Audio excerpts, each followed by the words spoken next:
Μητρόπουλος απομακρύνει τον Ουντότζη. Ο Αμπτούν έχει 2 γκολ στο πρωτάθλημα, αυτό είναι το τρίτο για το 1-0 του Ολυμπιακού στο 6.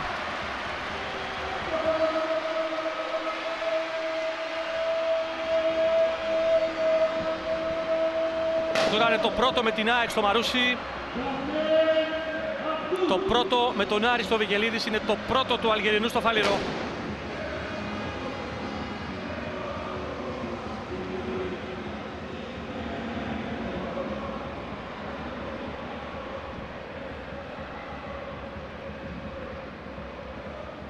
Έκανε την πάσα για τον Ιμπαγάσα. Κέρδος το πέναλτι στην προβολή του Δέντσα. Άνοιξε το σκορ.